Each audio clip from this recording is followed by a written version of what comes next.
What are we whispering about? I don't want to die. And as soon as I said that, that's when I was back in my body. And then feeling all of the pain from the accident, feeling the muscle twitches, the electrical pain, trying to catch my breath because I had knocked my breath out. So I was trying to breathe, was taking these deep breaths. My eyes were still closed, so I began to open them slowly. I was talking about this with somebody else the other day. Well, this was still a part of your NDE. I guess it was, because that's when I had opened my eyes and began to see the fairies coming down from the trees, because I was surrounded by the redwoods when I was on the ground. They were dive bombing, they were going up, I heard little giggles.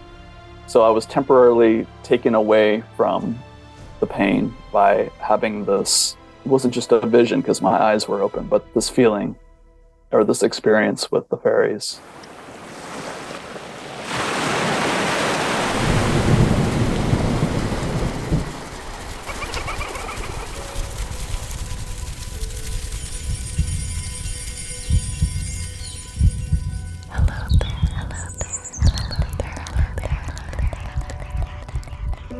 In the air, by the sea, from the land, and within you and me. Fairies are whispering. This is Claire Casely, and I am a fairy whisperer.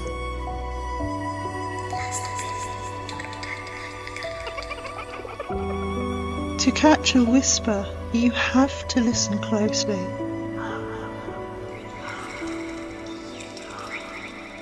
Listen with me.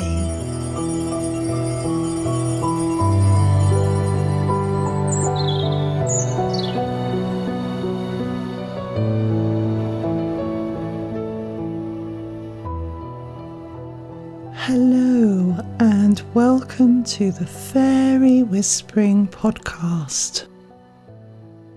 I'm your host, Claire Casely. My guest for this episode is Tyler Deal. Tyler shares his fascinating near-death experience, or NDE, during which he encountered the spirits of the Redwoods and fairies.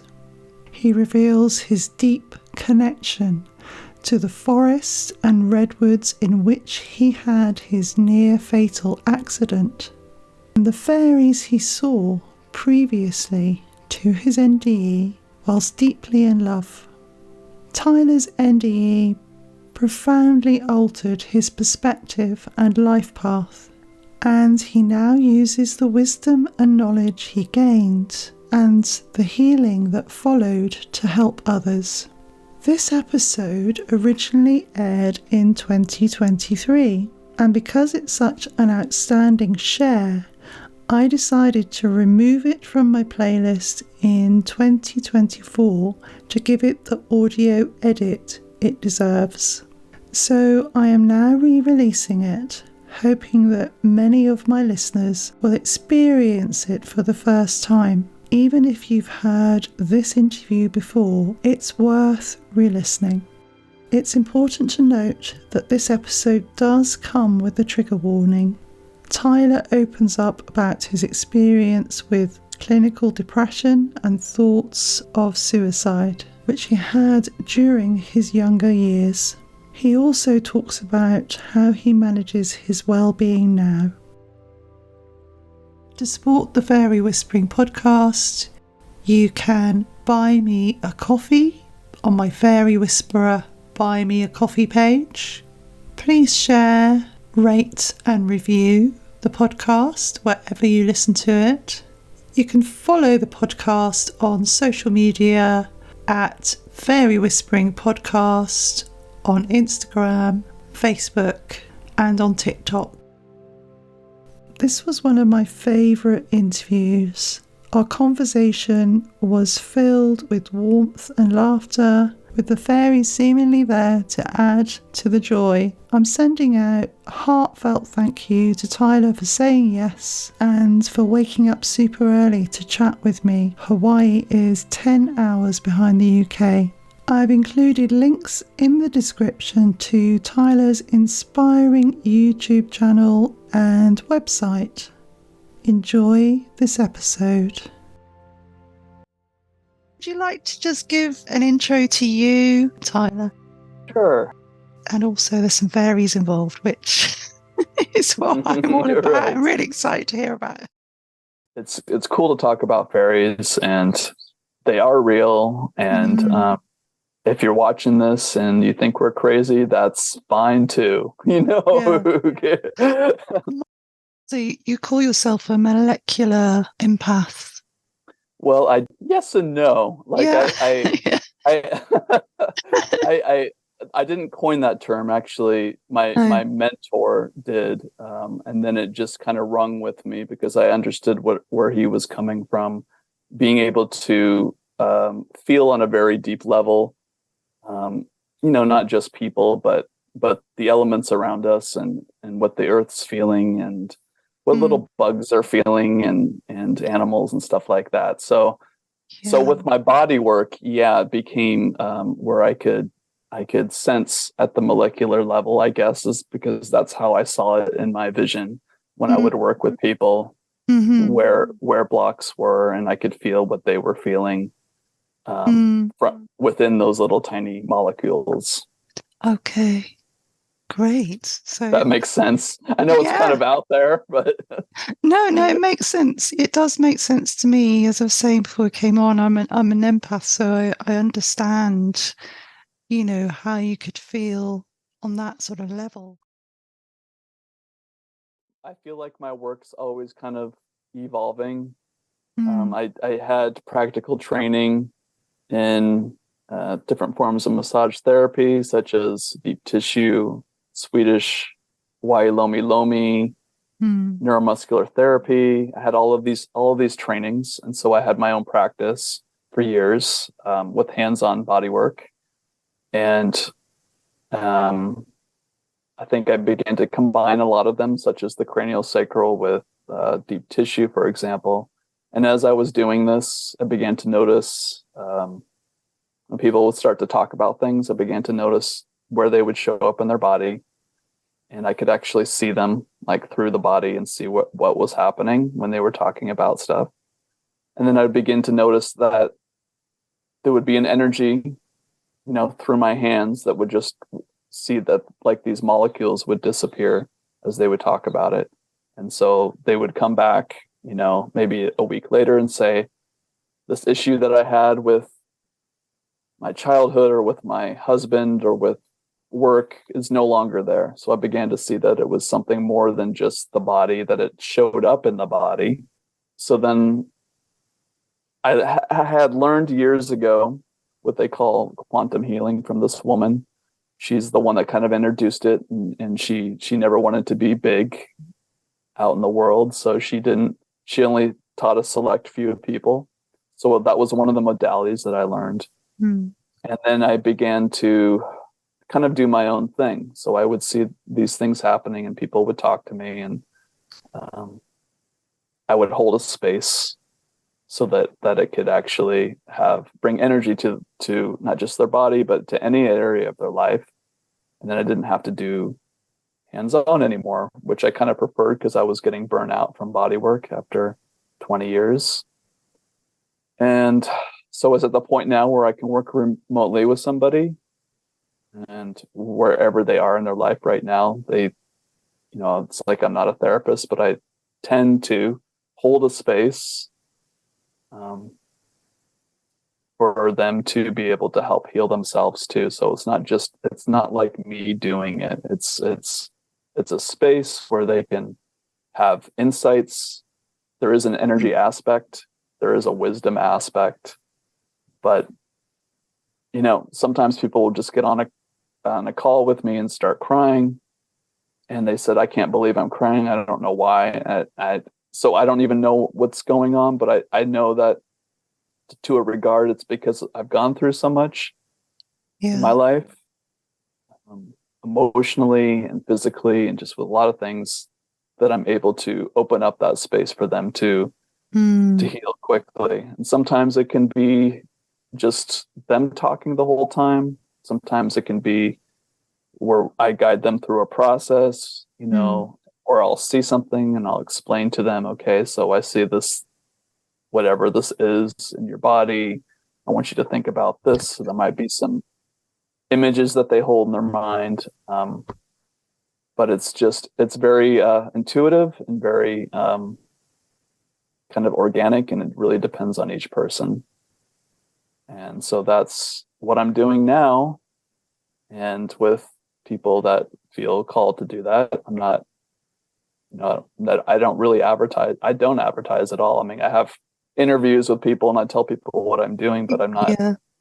I'm not like doing Facebook ads or, you know, even in my videos, I don't really talk about the work I do. So if people are interested, I have a website.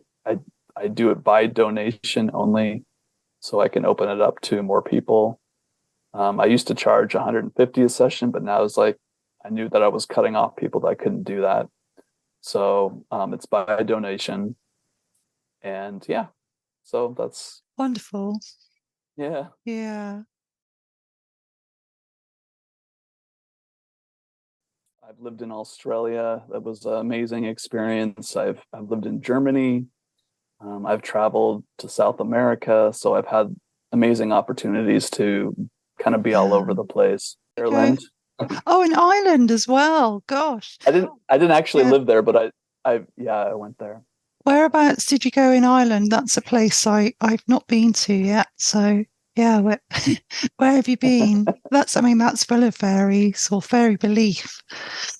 Yeah. So Selbridge, which is just outside of Dublin. All right, Not not just been. a little bit outside. Mm. Yeah. Hmm. So yeah, they definitely have fairies there. Yeah. Oh, yeah. I've got some friends in Ireland and Australia. That's another place I've been to in my 20s. Such an amazing landscape there. Whereabouts did you travel to in Australia? So I landed in Melbourne, and then Yeah. it just didn't really click for me. So I ended up taking a bus from Melbourne to a town called Tamworth in New South Wales. Oh, It's north of Sydney, hmm. and I worked on a sheep station for almost a month, Oh, and great. rode horses and worked my butt off every day, Hard and work, isn't it? yeah, it's really hard work. It was amazing. I was so happy there. And Mm. actually, Australia, my whole experience, I was very happy there. And then just traveled for a while, ended up coming to Adelaide, where I went to acting school. So this is after my NDE. I ended Mm. up going to Australia a year after my NDE and went to acting school and just had a blast. And it was a year and a half program and met some amazing people. Oh, Uh, gosh, that sounds incredible. Yeah. yeah, yeah. So, where did you go when you were in I Australia? I went so we landed in Sydney and decided that we wanted to go further north.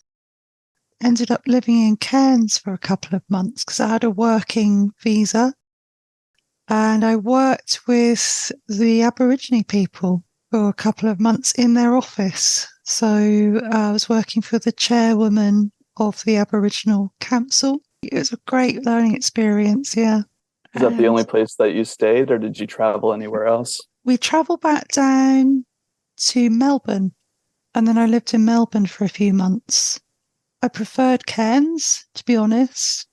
I liked the people up there and the landscape. It's a little slower, yeah. Yeah, it's slower because it's a city, but it's more like a town. Slower pace. Mm. Yeah, I will go back one day with my children. Oh,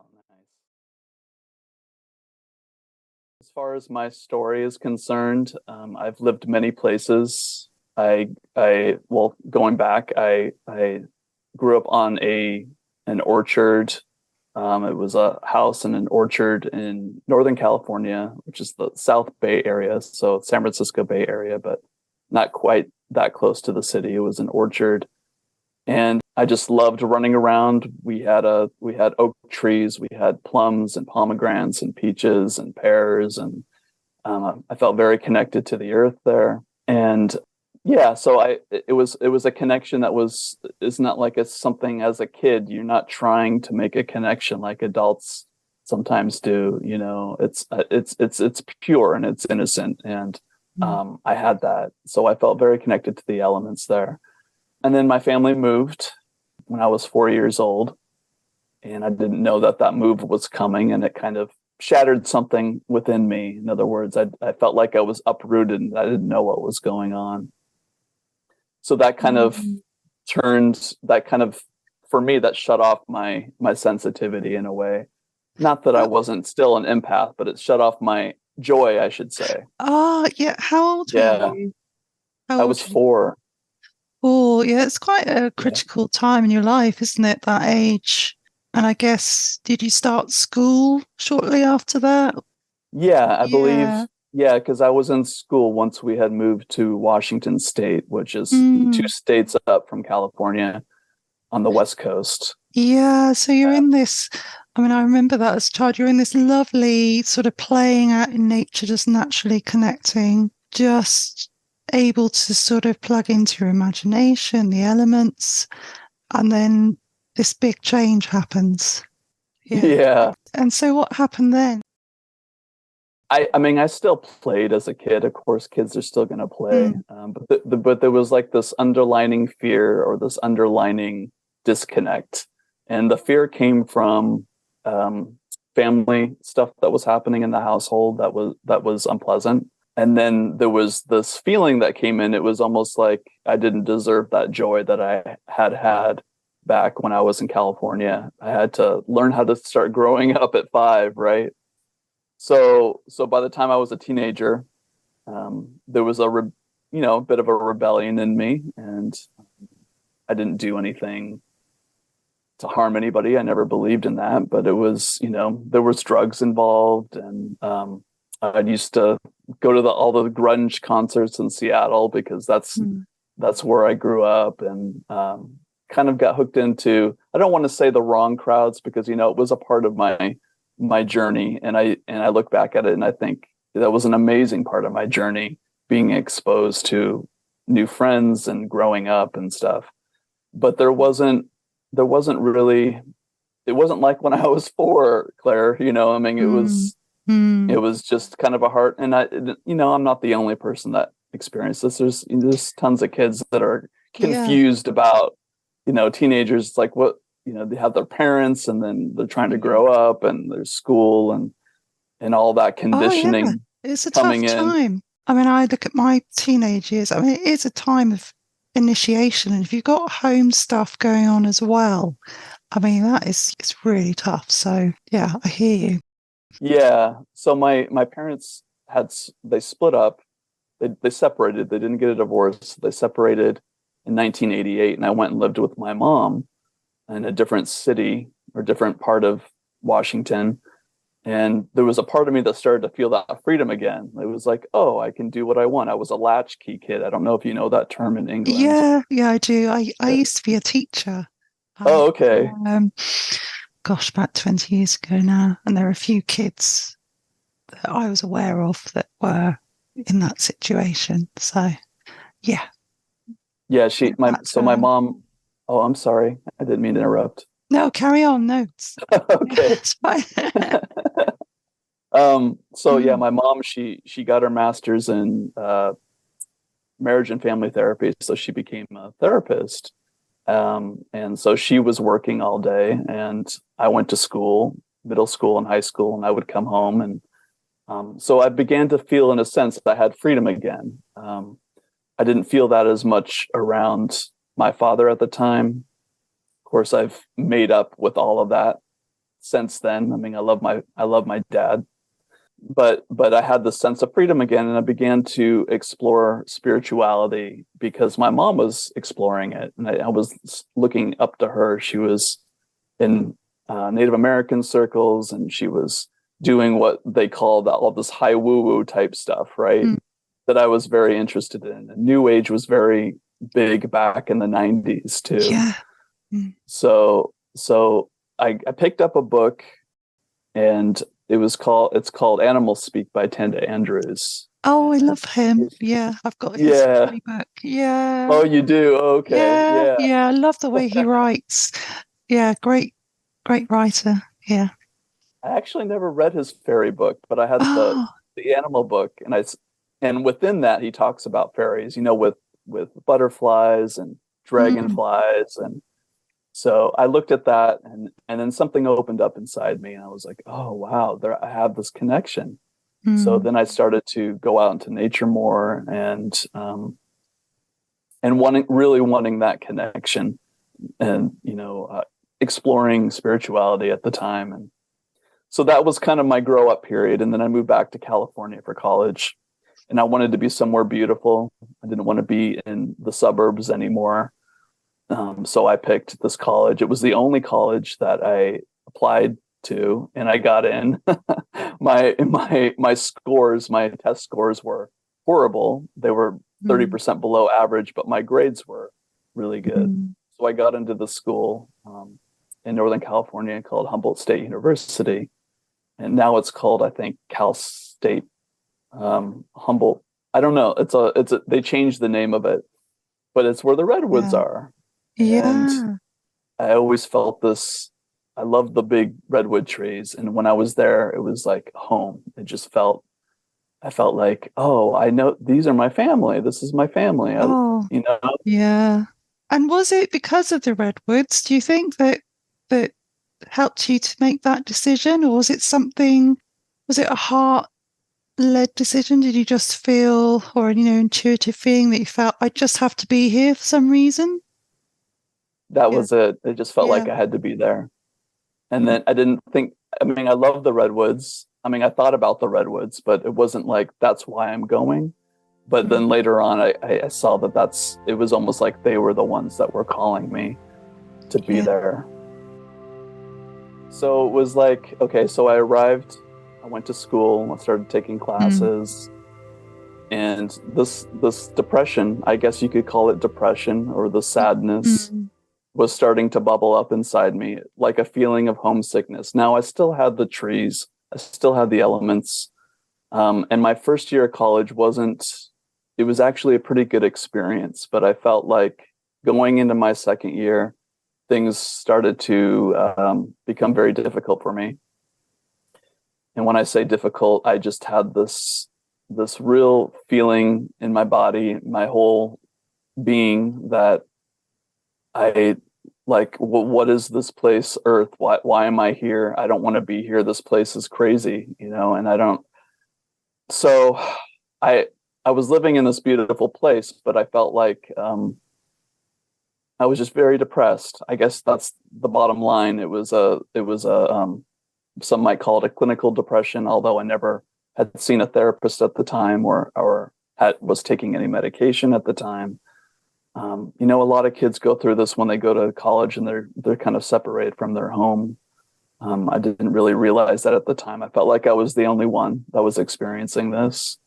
And I never thought about hurting myself. I didn't think that would be a fun experience. I just wanted to leave the planet. And so I started to have this conversation with the divine, with God, that, please take me. My way of kind of escaping from stresses from the school and just this feeling, what actually helped me, it wasn't really so much an escaping, was to go and to bike into the forest. And that's what helped me. Sometimes going to the beach, because the beach wasn't too far away either. Mm. And so that's what really kind of grounded me and helped me. I would go there and cry, and just talk to the trees. And I had been dating somebody for a little while, starting in the summer before my second year. and I love this person very much. And I felt it was probably sometime in the middle of my second year that I didn't deserve to be with this person because I just didn't feel good enough about myself. So I broke it off with her, and kind of it spiraled from there. I flunked the first class I ever flunked, which was philosophy, which I think is funny. Now I think it's funny. And so it got to the point after my second year, it was literally about a week after my second year, I said, please, God, please, divine, whatever that word was for me at the time, please take me. I can't stand being here anymore. I don't want to be here. And it was about 4 days later that I had my accident. So I was in the Redwoods, the familiar trails. There's what they call I think it's called Arcata Community Forest. It's right behind the college, and it's filled with, and I don't know what it's like now. I haven't been back there in years, but it's filled with second growth redwood trees, which means that they cut down the first ones and then they replanted, and that was well over 100 years ago. So they were second growth, still very tall, still 250, 300 feet tall. Gosh. Yeah. And yeah, amazing trees. And so, I was in the forest. It was morning time. The fog was just starting to clear, the morning fog. I was headed back to wherever. I didn't know at that point. I didn't know what I was doing, but I was headed basically out of the woods, and I was going down a hill where there's several jumps. And I always took these jumps. It was a familiar trail. I never wore a helmet. I wasn't an intense mountain biker or an extremist or a sports enthusiast. I just thought I'd always be okay because I knew what I was doing. So I hit the last jump before basically exiting the woods. It was probably another 100 yards or so before the end of the woods. And I hit the last jump. And as soon as I hit it, I realized that somebody had built it way up. So within just a few days of me taking the jump before, somebody had, packed the dirt around it and made it really steep. And so my body, my muscle memory wasn't used to it. And so as soon as I headed, it was almost like there probably wasn't really any thought, but it was a knowing that this was it. It was almost like this is it. And then it just happened so fast. So I came down on my front tire, my handlebars, and I just rolled. So it was like my head, my neck, and then my back slammed against the earth.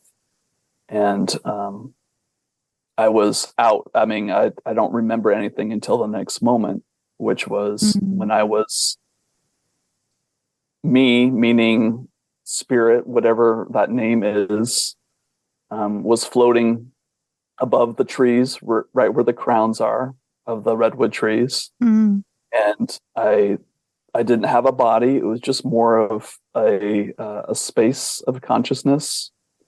And that's where I was hanging out. I was just there. It was like all of a sudden I was there. I felt light. I felt a sense of familiarity. I felt connected. And I also began to sense and feel the elements around me. So I would feel like the wind moving through me or moving through this part of me. I could actually feel this, like you would feel the wind hitting your body, Claire, right? Yeah. It's incredible.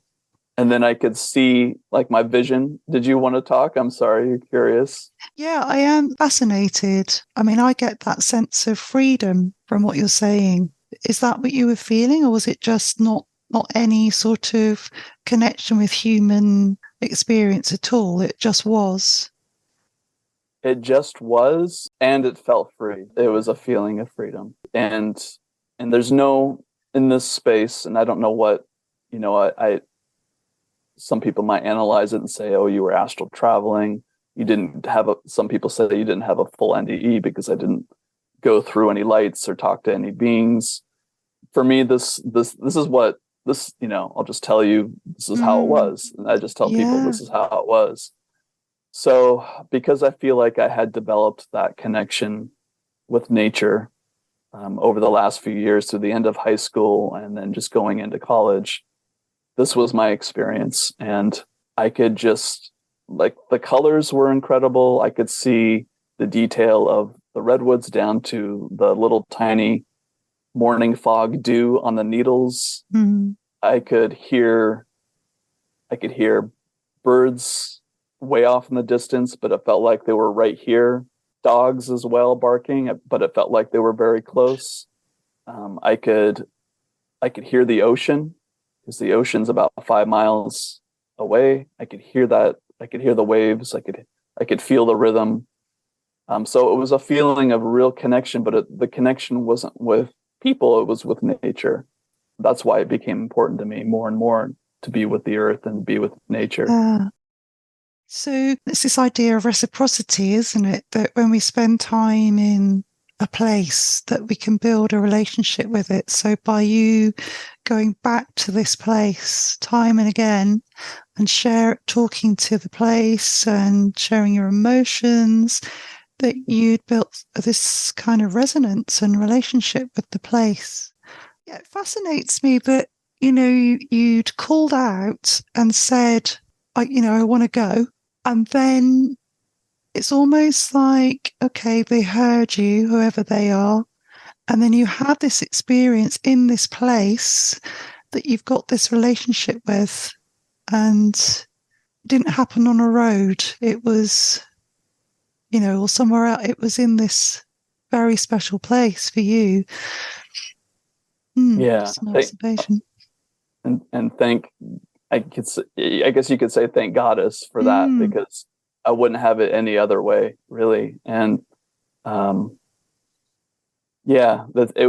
was perfect, and it was supposed to happen. And maybe if I never even felt depression, or maybe if I never even asked for this, it still might have happened. And just, you don't know, right? I mean, it was almost like it was supposed to happen to wake me up. And I knew, like, I looked down at my body, Claire, and I saw that body all twisted up.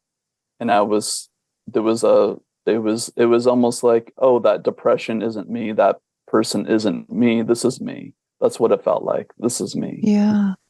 And and it's like in life in general, we believe that we're all of these experiences, we're all of these pains that we hold, we're all of these things, but it's not really who we are. Who we are is a mystery, but there's a familiarity, I feel like, with knowing who we are, even though we might not know exactly who we are.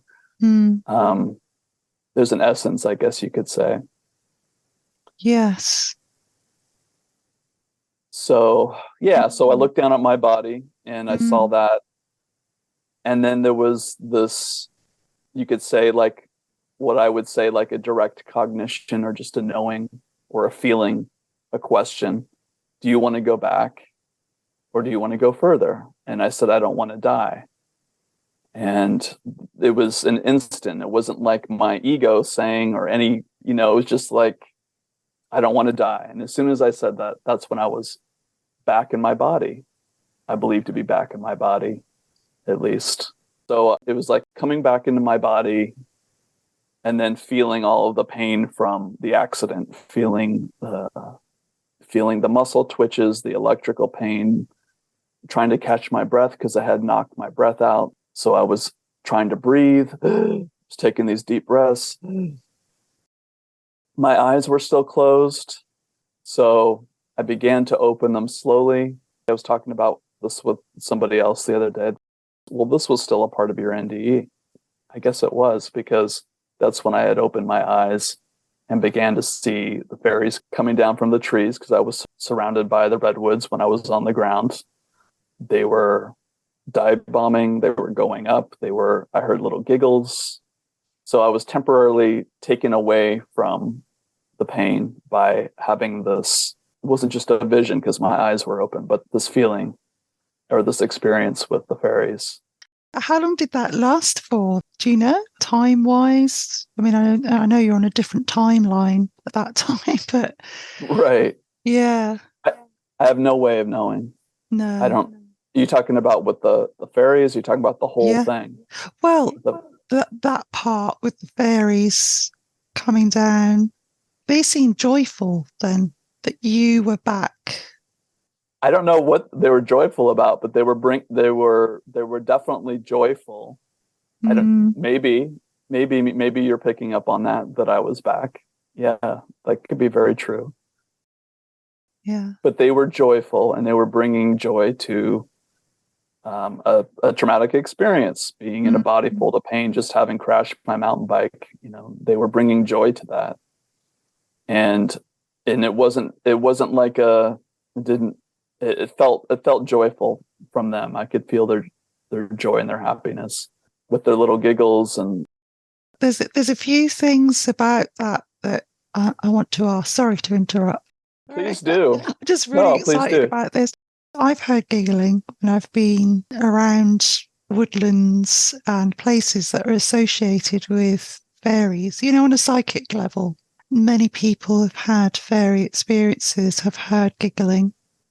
And it's interesting you saying that they're dive bombing you. So were they is that in a playful way, just sort of diving down from the trees to, yeah? Yeah. So it wasn't like they were attacking me. Yeah, it was. Yeah, I Yes. mean, so what my experience, almost like a dragonfly, how dragonflies can move like almost like a helicopter, and they can Yeah. move any direction. That's how it was. So they would come down, they would move up, sometimes stop, move around, go back up. So there wasn't any one direct pattern. I think the dive bombing part probably happened uh, in the beginning, but they Yeah. would fly around me, and then it was almost like, here we are. And then I don't know how many there were. They were a colony, maybe there were 15, maybe there were 30 of them. I wasn't sitting there counting them. It was because you're having this experience, you're not trying to analyze Sure, yeah. anything, right? So Yeah. But what did you notice about their appearance, if anything? okay, so I don't do fairy research like you do. So I don't really know what's a fairy, what's a fae, what's a sprite, anything like that. But they had like a well, I don't even know if dragonflies, but they had 4 wings, 2 going up and 2 going down. Some of them appeared like they didn't have any. Some of them appeared like they had like these loose garments on. Some of them appeared as if they were naked, but I mean, as naked as a fairy can be, I guess. Yeah. That's a weird thing to say.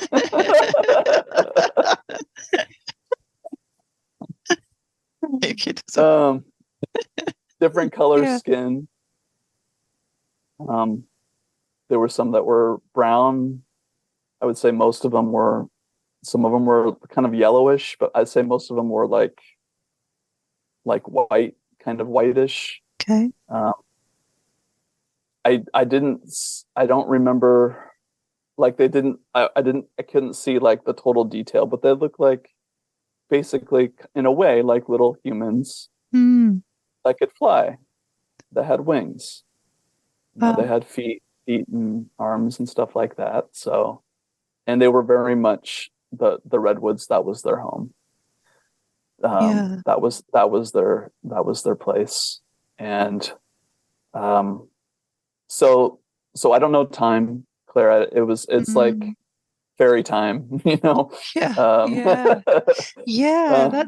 the other aspect of it that interests me, is this missing time, because in fairy lore there's this idea of people being taken into the fairy realm, and it's like this timeless, the time is different there. So whereas like an hour in fairyland might be a day in the human world.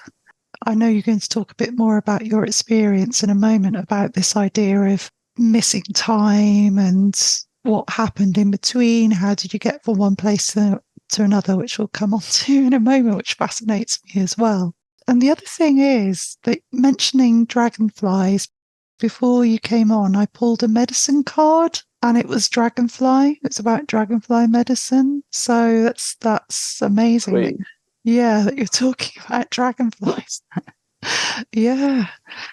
Can I ask you before we move on? I've got some questions for this part. I've got a friend called Neil Rushton, who's a fairy researcher, and I knew that he would want to ask you a question.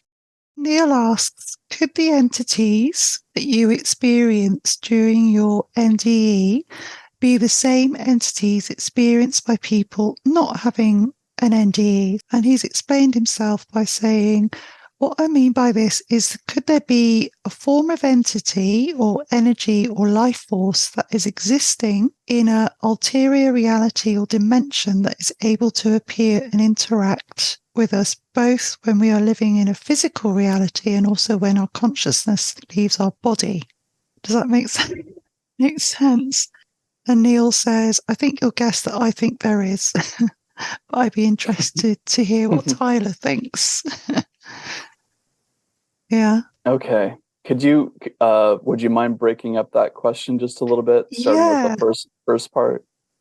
Is there a form of entity or energy or life force that is existing both in another dimension and that is able to appear and interact with us both when we are living in this reality and when our consciousness leaves our body? So in other words, do you think these beings that you saw as part of your NDE, would you be able to see them in your waking reality now? I think that's what you're saying. Yes, I believe that. That's the short answer. Yeah. Well, I appreciate the question, Neil. I'm open and curious, probably like you are, like both of you are. I don't have the answers. I know what I saw. Yeah. I do believe that the fairies are in a higher dimension, maybe not a real higher one, but they're in a higher dimension of what I call Earth, a higher dimension of this planet, and that they can appear to us physically, not just in the visual sense, or meaning the inner eye or the third eye, or closing your eyes and having inner vision. But I do believe that they can appear, and I'm pretty much, I guess I'm proof of that, even though I felt like when I was above the trees, I felt like I was in this higher dimension of Earth because the colors and just the feelings and everything was so real. But I believe that humans can have the ability, and many of us are right now at these strange times, to elevate our own consciousness and our own body's energy so that we can interact with them.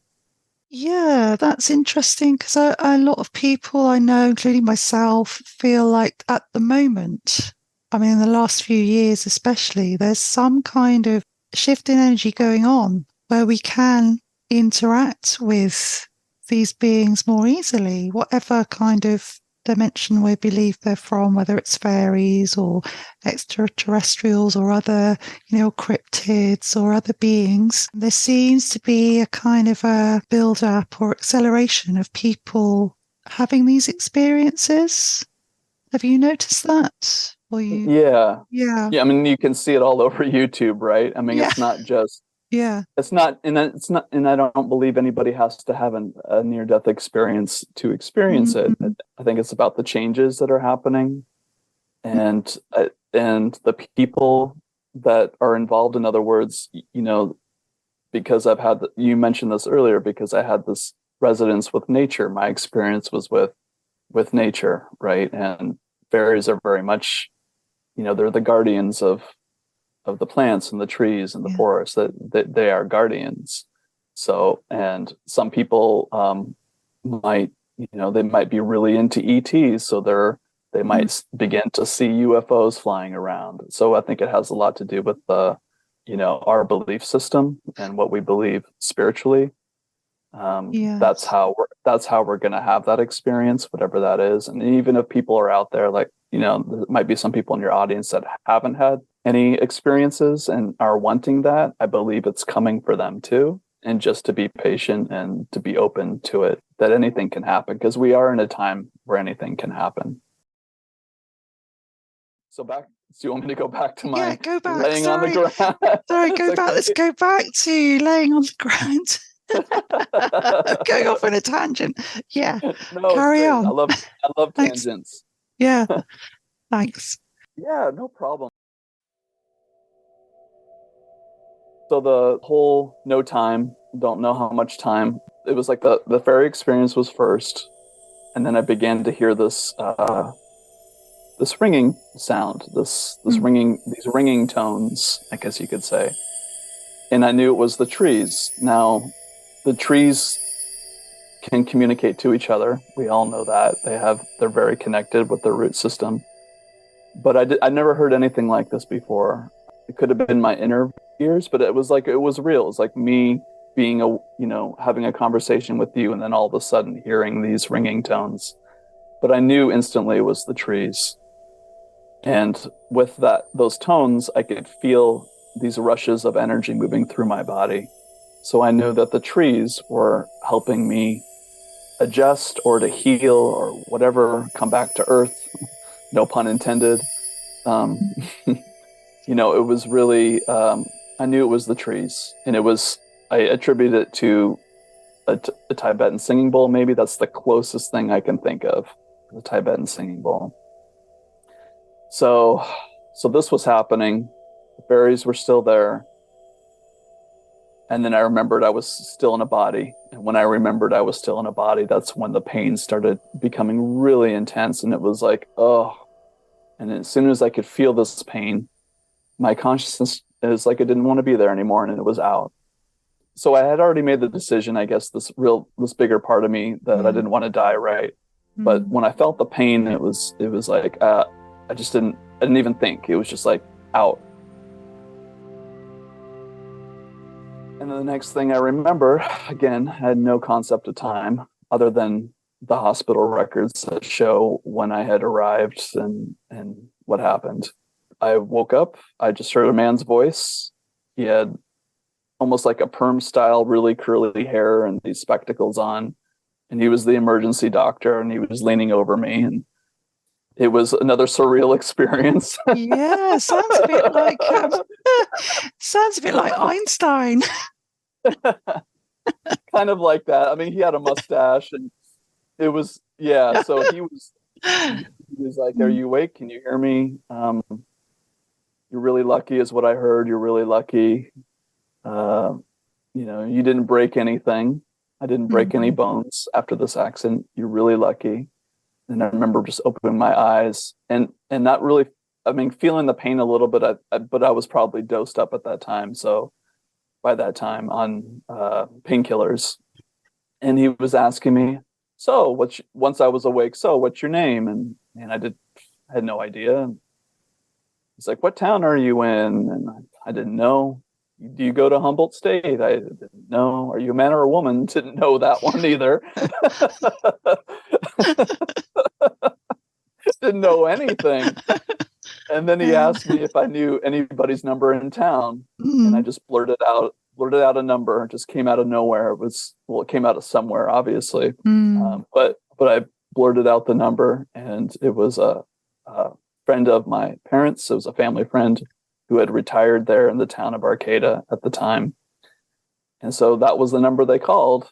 And I left the hospital that late afternoon, early evening to go back to their house and then just kind of figure out stuff from there, So gosh, that's so lucky, isn't it, that you actually could remember that number and they were able to take you in. Yeah.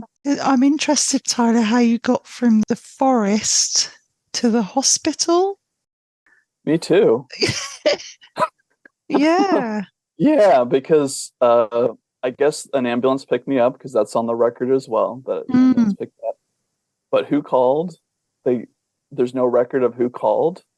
There's somebody that could have found me. but there's no like cell phone records or phone records of anybody calling, which I think is very odd. That's another kind of Strange, yeah. anomaly. God. So because I wanted to figure out later on, who helped me.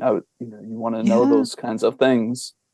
And in the records, they said, "Oh, we don't have a record of anybody calling in your accident." Now, it could have been another mountain biker that knew an EMT and called the EMT. I really don't know what happened. So, because I had no memory of it and there's no record of it. So I don't know if it's some magical, fairy hotline, maybe they called, or then they erased it, or if it was just something that's they never wrote it down on the hospital record or something. So yeah, that's a good question. There's a brilliant book called Time Storms by Jenny Randalls. Time Storms, to Yeah, write that Time down. Storms, English. She's an English writer, Jenny Randalls. Brilliant book. It's mostly sort of connected to, well, lots of strange phenomena, really. It's interesting you say about the mists, because there are things, connected with fairies and strange missing time occurrences connected with mist as well. I mean, I know that's part of the world with the fog coming in. And also lots of people that have just suddenly found themselves 200 miles away from where they were in their car, for example. They're driving on a highway and then all of a sudden they're in another state. They couldn't have got there within the time frame. Maybe only half an hour has gone and they're 6 hours away or something. So That's so interesting. yeah. I printed off something actually to do with the redwoods about the sequoias. I don't know if you read anything about what they mean. This is from a website. It's called treespiritwisdom.com. Laurel Waters, she's called. And she's got a page about sequoia, and it means courage. And the message of the sequoia is a powerful and courageous spirit that balances destruction and creation. It asks us to decide if we want to be a destroyer species or a restorer species. And the question is, what are we ready to let die in order for something new to live? That's beautiful. Part of it. I'll send you the link because. Thank you. Yeah, I thought, well, it's quite relevant to your experience, really. Those, the courage and So there's coastal redwoods, and they're part of the sequoia family, and then there's the sequoias inland in a different part of California, and they're really, really big. So you see but the coastal redwoods are the majority of the ones that they cut down over the last 100 or so years. Used to be as big as the huge sequoias that you see at Sequoia National Park, I guess, is where they are. Yeah. But there's still a few of the huge ones that you can find, but it doesn't matter, big or small. I mean, they're still magical. So the cedar family, I didn't know this. I heard that ringing sound. I didn't actually hear. I read in a book. I don't know if you heard of the Anastasia, the Ringing Cedars series. No. Sounds good. Yeah. It's about this woman who lives in I think it's called the taiga in Siberia, and she's very connected to nature. The bears come and talk to her, and it's a real story. Right. And so she talks about the cedars ringing, and that's what the book is called, The Ringing Cedars. So wow. I read that years later, and I was like, yes, that's what I experienced. The Ringing Cedars. I wonder if I have the book anywhere. I don't have it right with me. That sounds amazing. I can look it up and put it in the notes for this. Yeah. This show.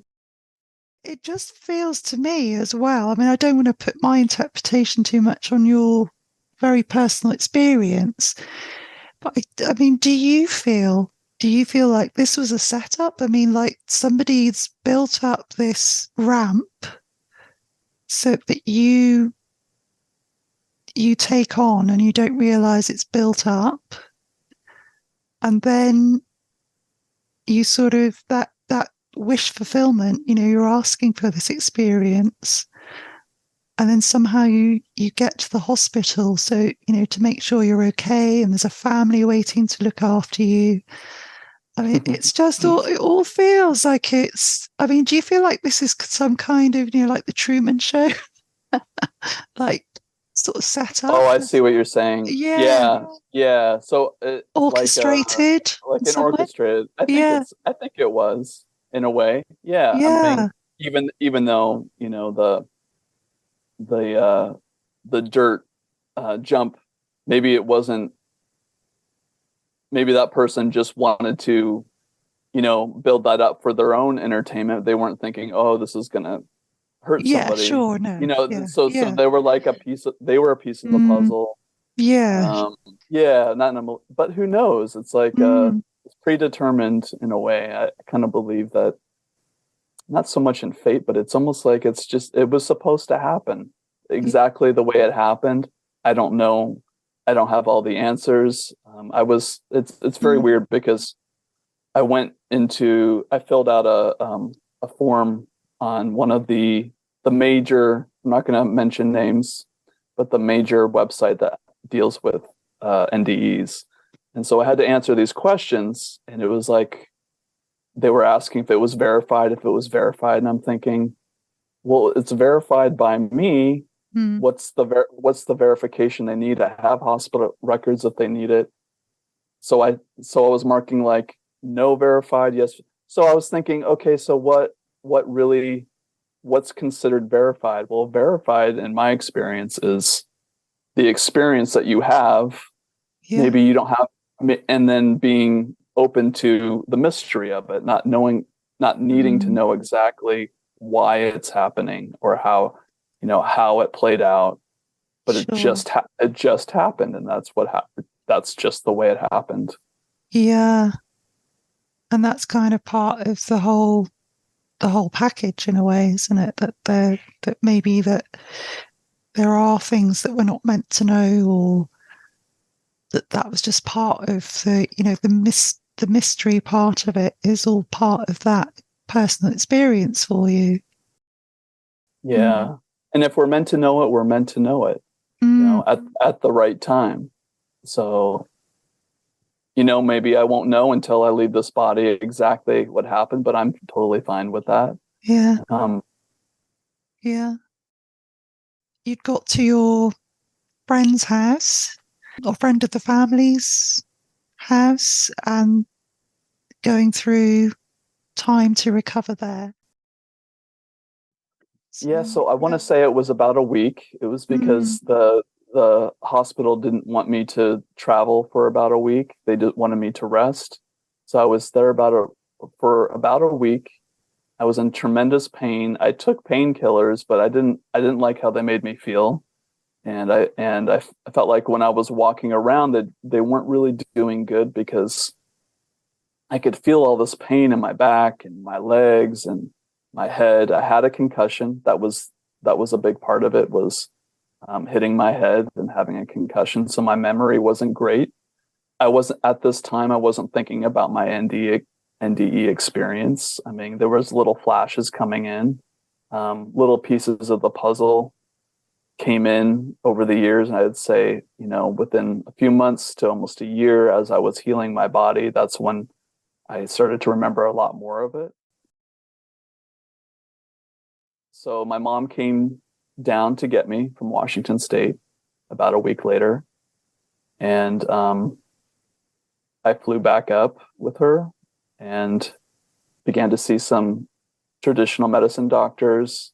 Decided that they weren't helping me. They were just giving me more pills and saying to heal up. And that's not how I wanted to heal up.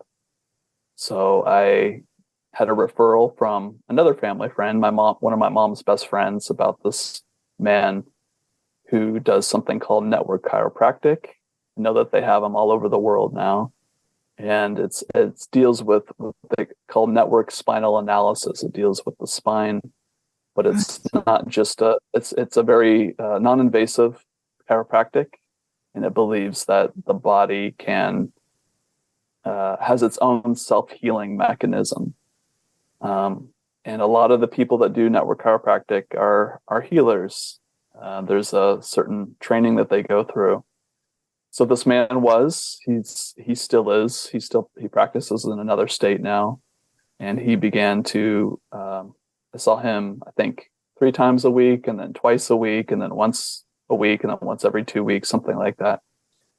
And he really helped me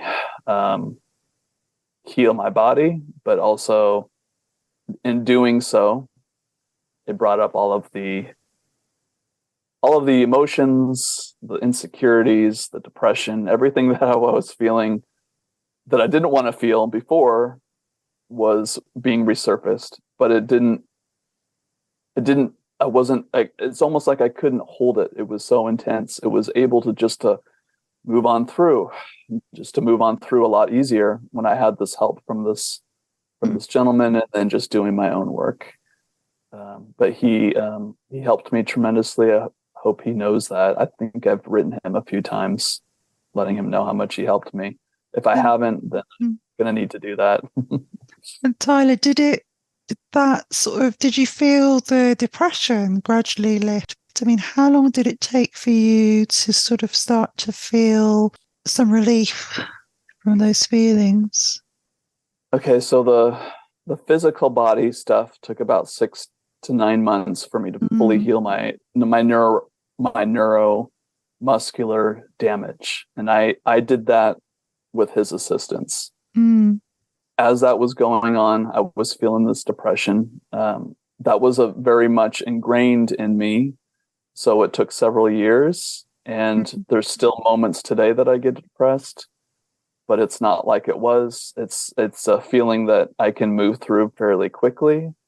I've just kind of trained my body how to do that, and so if there's like a real down feeling of depression, it's able now to move through. It could be like 10 minutes and it'll be gone completely. But back then, I would say the intensity continued to last 4 to 5 years, even though I was traveling in Australia. It was still there. It was still present. But I had a different perspective on it now. I had a different understanding of it, that it wasn't me. Like when I was floating above the trees, this isn't me. This is my physiology, and it's also part of my psychology, my beliefs, stuff like that. That's just coming up to be looked at and fully looked at. And then when you fully look at something, then it's just able to pass through you. So it's not like I'm living in bliss today, even though I feel I'm internally very secure and happy with myself. But it took time, Claire. I mean, I can say 4 to 5 years, starting from 1997, but I can also look back at the moments in time when I was still pretty depressed, and then it would lift. Yeah. And I even tried medication for a while. That didn't work for me. That actually made me more numb. So I was like, okay, what am I doing? I believe in all this holistic stuff. So I tried that for a few months, and I didn't like how it felt. And I knew that I could continue to work on my own body chemistry and just allow it to be if it comes up, and not try to push it away. And when you allow something to be completely, then it's just able to move through if you're not thinking so much. Yeah. And I just want to say that you'll probably come to about in a moment, but you are a wonderful healer yourself, and I know there'll be people listening to this that can identify with your experience of depression, and it'd be wonderful to hear any words that you have for people that are going through a similar experience. I mean, your story is very inspiring, but I expect people will be interested in things that you've tried that help you now to maintain well-being. So, coming from somebody that's not a psychiatrist or a therapist or a doctor, I can't give advice. No. However, I can only tell you what's worked for me. I guess the major part of it is not to push it away, I found. The other thing is, there's nothing wrong with you, no matter what you're going through. There's nothing wrong with you. This is just a part of your life. And hopefully at some point you'll see that it's a beautiful part of your life. I've learned to love it almost like I'm separating myself from it, like I'm observing, like a witness. And then I'm able to, and I know this isn't easy. That's like, you see this in kind of the non-dual teachings of spirituality, where you're not the mind, you're not the body. But it goes back to a lot of the Hindu traditions of being able to just kind of watch it. And when you watch something, just kind of becoming a watcher of this depression, this feeling, when you can watch it, then it can be very intense. I understand. It can move through you a lot quicker. We don't have to understand exactly what it is, because I believe that's what stops it. If we say, okay, well, I just went through a divorce and he took all my money. There's always something deeper than the external thing that might have caused you depression. You have just lost your job. I know all of these things are very difficult. But what I found personally is to make it more self-reflective, to kind of take the mind off of the event or the situation that might have caused you the depression, and just kind of focus on yourself and allowing it to be. And I don't want to make it sound easy, because I know it's not, but I think it's also important to talk to people, at least that have gone through some form of depression, whether that be a therapist, whether that be your best friend. If you actually talk to fairies, fairies might be able to help you too. And the earth, I guess in a way, my therapist has always been the earth and trees, and asking for help, laying on the earth, she'll take care of you. Putting your back against a tree or hugging a tree, they'll take care of you. So these might be temporary, or they might be instantaneous. Sometimes the earth can heal something instantaneous for you. Writing is also another thing that's helped me. Just writing a lot. Definitely talking to people. I didn't talk to people enough in my earlier days, but I became more comfortable with myself than I could talk to people. I'm just kind of rambling on here now, Claire, no, but it's all good. And I can identify with some of those things, and especially, I would say for me, exercise or exercising in nature, cycling, getting out on my bike, going for a good walk, especially in nature, talking to the trees, and talking to people that understand. Just going back to when your mum picked you up, did you share with her your experience? Because you're saying she's quite spiritually minded. Yeah. So eventually I did, as it was coming back to me, but it was mostly keeping it to myself. And I've pretty much kept it to myself for 24 years. I've told a few people along the way, and then I just noticed that they either kind of looked at me weird, or they weren't really listening to me. So I'm like, okay, so I'm not telling the right people. It was a time also in the 90s, in the early part of this century, that it wasn't a huge thing, and there wasn't a lot of research done, and there weren't a lot of people that I could actually reach out to that wouldn't think that I was probably going nuts, or, who the heck is this guy? So I felt like it was too sacred for me to share. As I was receiving more of these memories, it was too important for me. And it wasn't until about a year and a half ago, I started to do some writing. I saw more people were having near-death experiences. I noticed that, okay, so other people are having experiences with fairies. So I can talk about that. And so it wasn't, and then but it was my mom. I would tell her different things. I would tell it probably to her in pieces as I was getting it in pieces. I mean, she's always been incredibly supportive, so she believes me.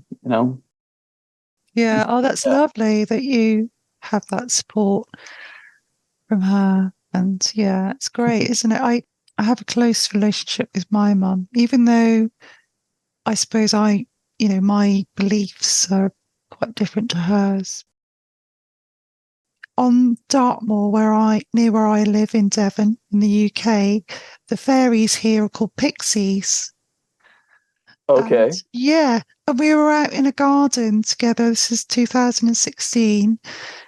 And we were walking along side by side. We just had been having a laugh about something, and we were walking past a log, and it's literally the log was to my left, and out the corner of my eye, I could see a little person sat on the end of the log. And I Nice. turned to my mum and I said, "Oh, look, there's a pixie." And she said, "Oh, yeah, a pixie." So we both saw it at the same time. It was just a Oh, split second. And for a moment, she stepped into my world. You know, I've only seen fairies a few times like that, mostly third eye or as I'm drifting off to sleep or in visions, meditation. But that was really precious. So yeah, it's lovely to be able to share these things, isn't it? If you can share it with someone close to you, it's absolutely. yeah, Yeah, makes that's it really beautiful. special So she was just open to that at that moment when at she that was with you. at Yeah. that moment. And the thing was that I think it's something to do with a few things that we were in light spirits. So we were laughing about something, and fairies are very much on that vibration. They're quite Yeah. light and joyful on the whole. I mean, there's different types of fairies. The other thing was, unknown to both of us, she was also in a bit of a liminal place at that time because she was a few months later, about 6 months later, she was diagnosed with cancer.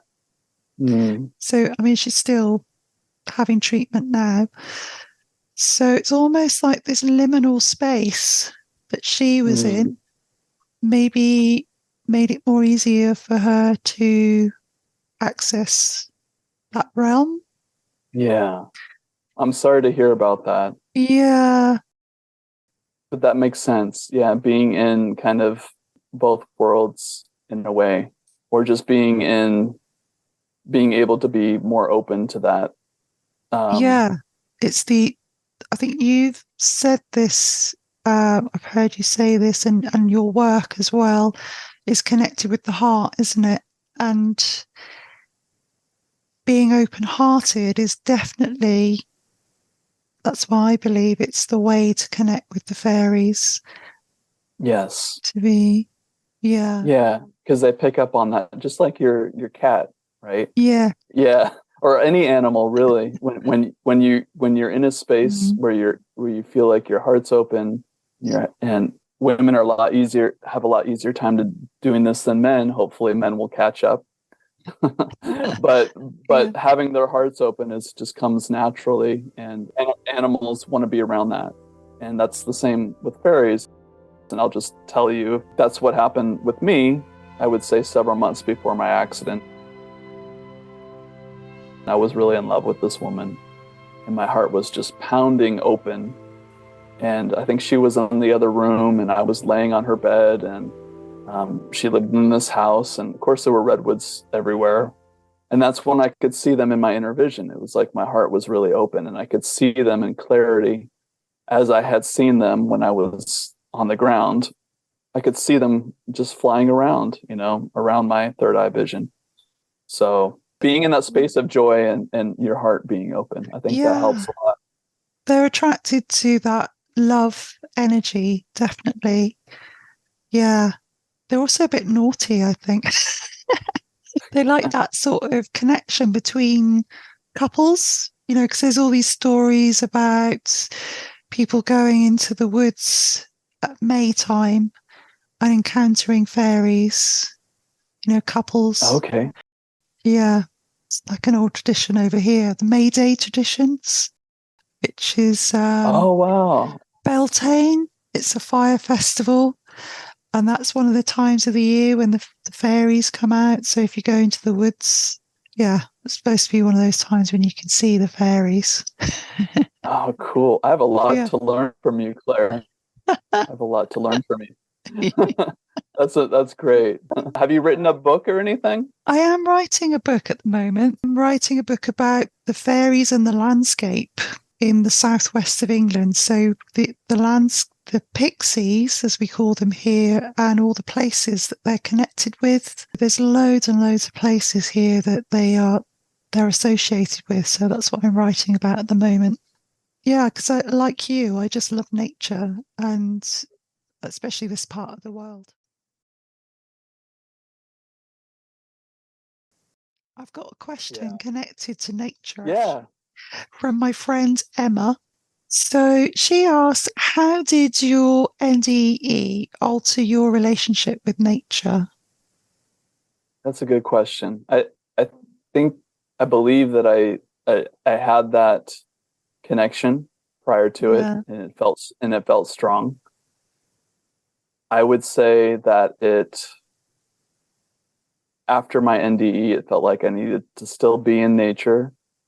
I felt like it had grown into just this reverence and respect, Mm. and as it is today, just this total respect.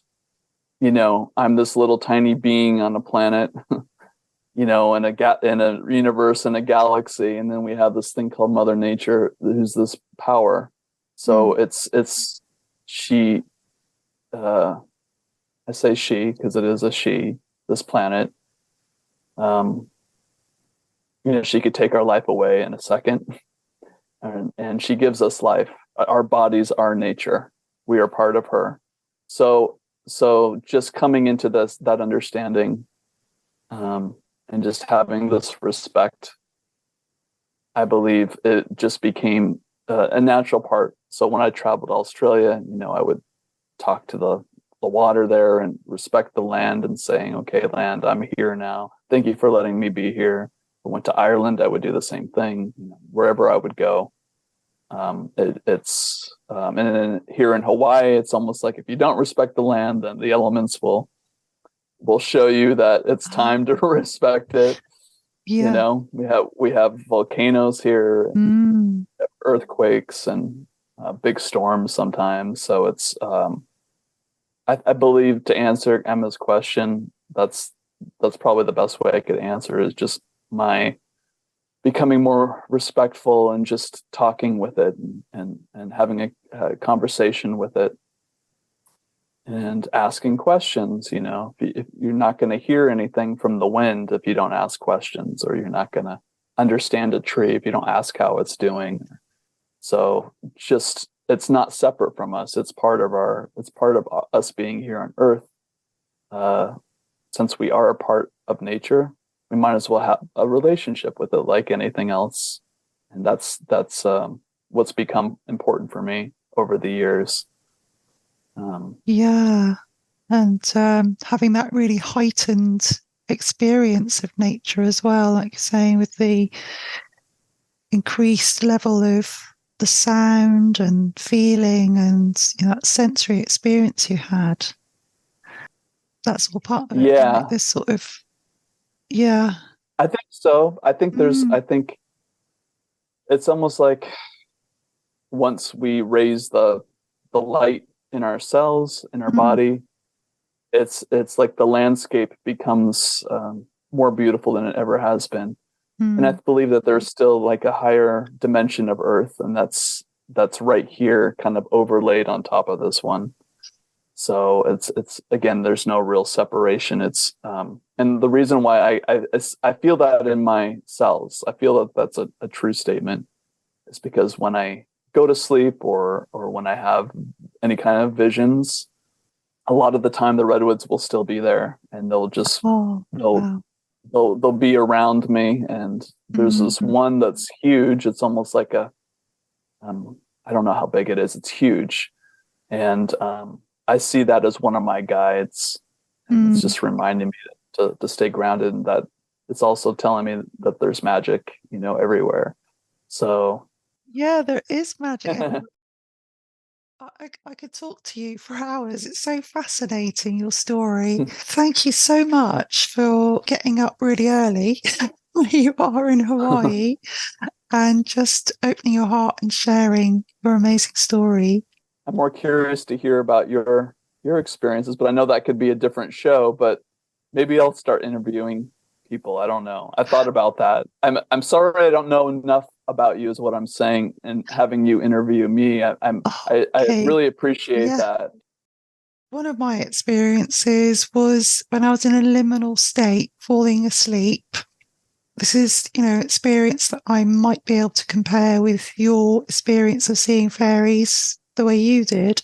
Up until that point, I'd only experienced fairies because I'm an artist as well. That's the main thing I do. I've always done. So I'd see fairies in nature as part of nature because I do feel like you're saying they are part of the natural world.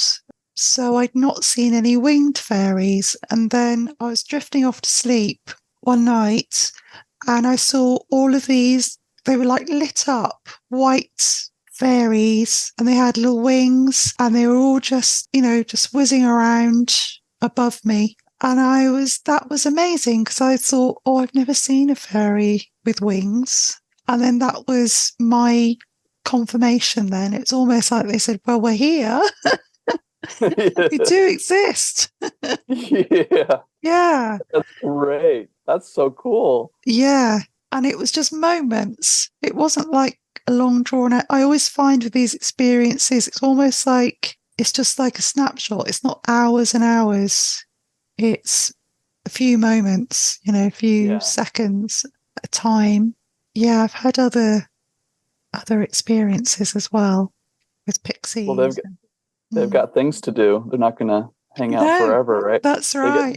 They're busy. They're busy. I wanted to gift you a fairy card. It's called Fairy Magic Message Cards. Oh, it's the pineal gland. Oh, okay. Yeah. Little toadstool. Yeah. Okay. So fairies love the Amanita muscara toadstool. Its magical energy unlocks gates and magical doorways. Shamans use it when following the reindeer along ancient ley line tracks. Just looking at this spotted beauty helps stimulate the third eye and pineal gland. It unlocks psychic powers and strengthens your intuition. Explore your mind, be open to ways of expanding it. And the affirmation is, my intergalactic doorways are open and I expand my mind with loving protection. Oh, that's so sweet. I'll send that to you. Okay. Thank you ever so much for being my guest. Have a wonderful day, Tyler, and keep in touch. Absolutely. Keep in touch. Keep in touch, yeah. And how do you say goodbye in Hawaiian?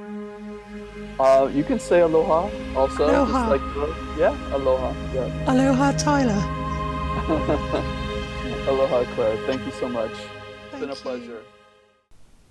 Thank you to Tyler for sharing his story with us. To conclude this episode, I decided to record a stream of consciousness inspired by some of the themes that we discussed. First thing in my heart that comes to me is Tyler talking about his childhood, spending time in the orchards amongst the fruit trees. And in fairy lore, apple trees, other fruit trees have fairy connections. Tyler said that he had this sense of something else. He didn't have fairy encounters at that age, but it's this sensing into this other vibration that was around him of nature. And I can so identify with that, this early connection that we as children have with nature and with something other. I've spoken to a few guests that connected with nature in this way as children and were able to freely explore in nature and connect with plants intuitively. There's some kind of old knowledge going on, some connection with this wider consciousness that we tend to lose as we come into adulthood and we put things more into boxes.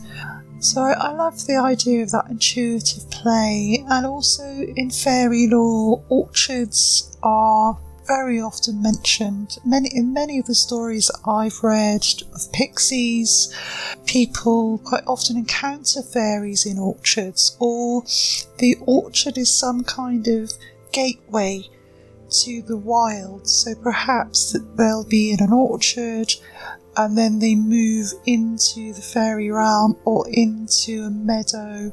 So these places that we have cultivated for our own uses, the fairies are there and they become gateways, the threshold places.